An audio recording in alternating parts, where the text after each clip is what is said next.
Sinya mah mentang-mentang amang wauh jeung ieu wauh jeung itu nya mentang-mentang amang di organisasi aku takut tapi amang ya eta gubernur konten Deddy Mulyadi unggah poena teh aya we picacapekan teh omongeun teh ayeuna nagara keur efisiensi rakyat keur susah dari ngabangun gedung sate 15 miliar. Emang rakyat rek ngaletakan gedung sate. Saya ucapkan terima kasih atas saran para pakar, pikiran dan gagasannya terhadap penataan halaman gedung sate. Dan kami melakukan penataan halaman gedung sate, bukan membangun merubah gedung sate. Karena itu merupakan bangunan heritage yang dilindungi oleh undang-undang. Tapi sebentar lagi gedungnya akan dicat setelah lama sekali tidak pernah dicat. Dan mengecatnya pun harus izin dari Kementerian Kebudayaan. Kemudian harga catnya juga bikin melongo. Ya, tapi itu harus dilakukan demi kecintaan kita terhadap peninggalan sejarah bangsa kita. Walaupun dibangunnya oleh pemerintah kolonial Belanda. Tapi kan pekerja kulinya kan orang Indonesia dan uangnya juga dari Indonesia. Saya ucapkan terima kasih. Insya Allah kami akan terus memberikan yang terbaik bagi kepentingan masyarakat. Penataan halaman gedung sate bukan hal yang baru bagi saya melakukan penataan halaman. Karena dulu pernah melakukan penataan halaman penggabungan antara alun-alun Kian Santang Purwakarta dengan halaman Pendopo Purwakarta. Awalnya diprotes, tapi sekarang hasilnya bisa dinikmati bersama. Semoga halaman gedung sate pun, gazebo dan halaman gedung sate ketika disatukan, hasilnya bisa dinikmati bersama, bukan hanya warga kota Bandung, tapi warga Jabar. Bukan hanya warga Jabar, warga Indonesia bahkan warga dunia yang berkunjung ke kota Bandung, yang pada akhirnya bisa memberikan kontribusi ekonomi bagi kepentingan masyarakat. Uangnya dari mana Kang Deddy? Uangnya ini dari realokasi anggaran. Perjalanan dinas gubernur dihapus 1,5 miliar, baju dinasnya dihapus, pemeliharaan mobil dinasnya dihapus, pembelian mobil dinasnya dihapus, semuanya dihapus. Dan uangnya itu diantaranya digunakan untuk melakukan penataan halaman gedung sate ini. Ayo pilih mana? Pilih uangnya saya habiskan, tapi tidak ada yang marah, atau pilih saya gunakan untuk kepentingan yang bermanfaat baik hari ini maupun ke depan. Saya lebih memilih untuk penataan halaman meskipun harus menuai kritik dibanding saya menikmati untuk kepentingan saya bebas kritik. Tapi pemimpin harus memilih di antara dua. Bukan nyari senangnya saja, harus mau juga dikritik karena kritik adalah kecintaan. Dan saya memilih menanam sehingga bisa memanen siang ini dibanding saya berdiam melihat orang yang panen. Yang akan berjuang untuk semua rakyat. Saya minta Deddy Mulyadi dan Dhani Winata agar segera dibantu, didukung supaya bisa membantu saya di pusat, bisa membantu saya di Jakarta untuk kita bela rakyat Indonesia. Terima kasih. Terima kasih Pak. Salam.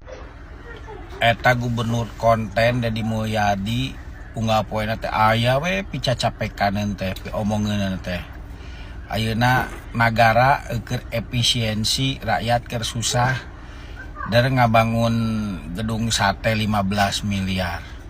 Emang rakyat rek ngaletakan gedung sate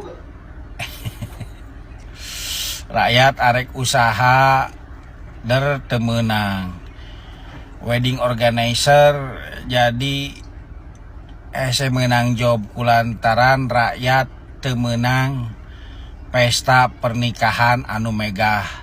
Padahal Deddy Mulyadi gubernur konten ulang tahun aja megah mewah ngundang artis ibu kota. Aduh, aya-aya wae eta pamimpin anu prestasi nanaon saya teu apal. Warga pi bangusan pi omongan teh aya ge nya. Hayang apal prestasi Deddy Mulyadi naon? Tah tempo kedeung daguan. Nah. Tuh. Lu baca. Lu baca, Mang, lu baca ya. Tuh. Tuh, ya. Kalau belum yakin lu nonton dah di channel YouTube-nya Net TV, ada tuh dijelasin.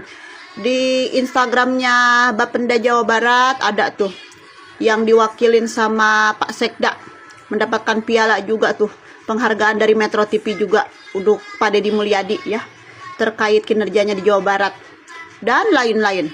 Baca. Makanya ya nih Bang, ya gua mau ngasih tahu sama lu kalau mau nyari informasi tentang Deddy Mulyadi, jangan lu mencari informasinya dari orang-orang rombongan-rombongan yang suka ngejulit sama Pak Deddy Mulyadi, yang suka ngejelek-jelekin Deddy Mulyadi. Jadinya lu kagak dapat informasi ya, malah kemakan pemberitaan hoax lu. Ketinggalan info, jadinya kelihatan banget kalau lu itu kurang infonya ya. Ngomong orang berpendidikan lu, masa terkait masalah informasi-informasi mencari prestasi Gubernur Jawa Barat Deddy Mulyadi apa nih selama menjabat jadi gubernur itu, terkait masalah wedding organizer yang kata lu kagak bakalan dapet job gara-gara kagak boleh gitu kan nikah mewah-mewah. Siapa yang bilang kagak boleh? Silahkan aja selagi mampu. Begitu juga kemarin pada Deddy Mulyadi yang lagi merayakan ulang tahunnya, kata lu mewah-mewahan. Wajar lah, orang dia mampu, banyak duit ya kan. Kecuali kalau misalkan gua tuh yang ulang tahun kayak pada Deddy Mulyadi kayak begitu tuh ya kan, nyampe gua maksa-maksain ngutang ini itu, nah baru itu kagak mantes gitu kan. Hidup sulit tapi gegayaan pengen elit. Nah itu ya, makanya kalau mencerna suatu informasi atau pemberitaan itu tuh ya ditelaah dulu, bandingin dulu mana yang kontra, mana yang pro begitu kan informasi-informasinya, biar sebanding begitu ya. Jangan lu menelan mentah-mentah informasi-informasi dari pihak-pihak. Pengamat politik dan ekonomi yang juga simpatisan PDIP, Erizeli Jeli Bandaro atau dikenal dengan Babo, mengatakan gaya kepemimpinan Deddy Mulyadi adalah gaya populis. Gubernur yang populis, gubernur yang mengandalkan tepuk tangan lah begitu. Atau bahasa Sundana hayang ka alam, hayang ka pajah, pengen dipuji, pengen mendapat aplaus. Benarkah begitu? Ini debatable ya. Kalau menurut pengamatan Babo, bisa jadi KDM ini populis. Jadi segala macam pembangunan yang dilakukan KDM, membangun jalan, membangun rumah-rumah warga, memperbaiki saluran air, menata kota, dan anggaran-anggaran yang diserap untuk pembangunan di Jawa Barat itu dilakukan untuk meminta tepuk tangan. Populis, supaya masyarakat suka, supaya masyarakat dalam tanda kutip tertipu oleh kebaikannya. Lah, kalau pembangunan sewajarnya yang menguras APBD disebut populis, ya berarti nggak usah ada pembangunan dong. Karena nanti masyarakat bergembira, masyarakat tepuk tangan, masyarakat jadi suka. Kalau ukuran populis seperti itu, ya kacau nantinya. Populis itu, kebijakan populis itu, kebijakan menyenangkan warga, tetapi bukan membangun, bukan mencerdaskan, bukan mensejahterakan. Populis itu semacam bagi-bagi sembako, bagi-bagi uang sama rata. Itulah populis. Menjelang pilkada seperti itu, pesanan-pesanan kalau saya kepilih, saya bangun ini, maka dibangunkan. Seminggu menjelang pilkada, maka dia membangun ini dan itu. Itu populis. Tetapi KDM tidak orientasi ke situ. Hanya menjalankan tugas sebagai gubernur yang harus mensejahterakan rakyat. Dengan adanya pembangunan, masyarakat jadi suka, jadi tepuk tangan, jadi mengapresiasi. Ini sebenarnya bukan populis, tetapi apresiasi.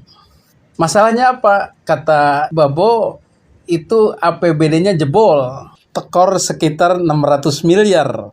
Karena pembangunannya hanya untuk menyenangkan warga saja, tanpa melihat anggaran.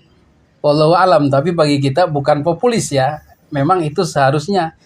Kalaupun misalnya tekor-tekor, itu kan karena memang beban pembangunan sangat berat. Seperti harus membayar ke Kertajati, Bandara Kertajati itu, membayar tunggakan BPJS itu, membayar angsuran Masjid Al-Jabar itu, dan banyak warisan-warisan hutang, tunggakan Ridwan Kamil lainnya yang itu semuanya membebani, tapi ditanggung oleh KDM. Begitu kira-kira. Bagi saya cemen. Nah, lain penggiat sosial media, cemen. Kenaon sebut cemen? Komentarna di pareuman. Berarti amang seorang laki-laki yang tidak kuat untuk menerima cacian dan hinaan. Ya, mentalnya masih mental kerupuk.